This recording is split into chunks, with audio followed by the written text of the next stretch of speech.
Lindsay Clancy trial, Day 17, August 20th, 2026. Day 17. Recap.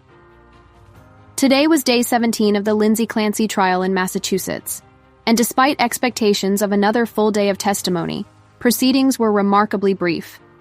The jury heard roughly 30 minutes of testimony before being dismissed, but those few minutes focused on one of the most important issues in this case, Lindsay Clancy's mental state.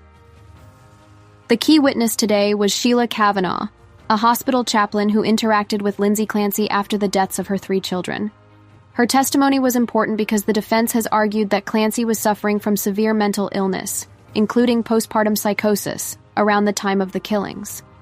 The defense has pointed to alleged hallucinations and Clancy's mental state as part of its argument that she should not be found criminally responsible.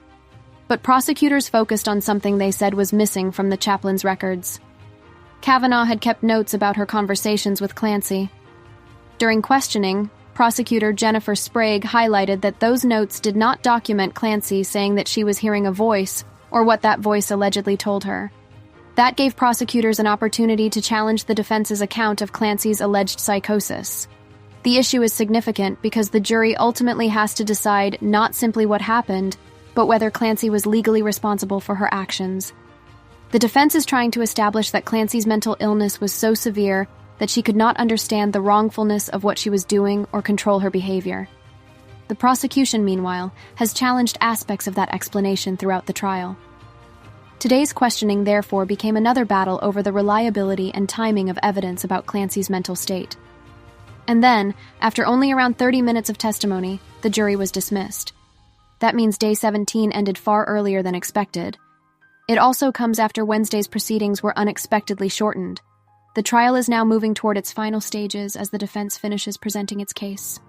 The next major stage will be the conclusion of the defense case, followed by closing arguments and eventually jury deliberations. The central question remains: was Lindsay Clancy criminally responsible for the deaths of her 3 children? Or was she experiencing a severe mental disorder that prevented her from understanding or controlling her actions?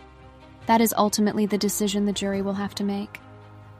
Day 17 may have been short, but the testimony touched directly on one of the most important disputed issues in the entire trial. The evidence surrounding Lindsay Clancy's mental state remains at the center of this case, and as the trial moves closer to closing arguments, every piece of testimony could become increasingly important. This is True Crime and Scams in South Africa. Subscribe for the next update as we continue following the Lindsay Clancy trial. And remember, an accusation is not a conviction, and the defendant is presumed innocent unless and until proven guilty in court.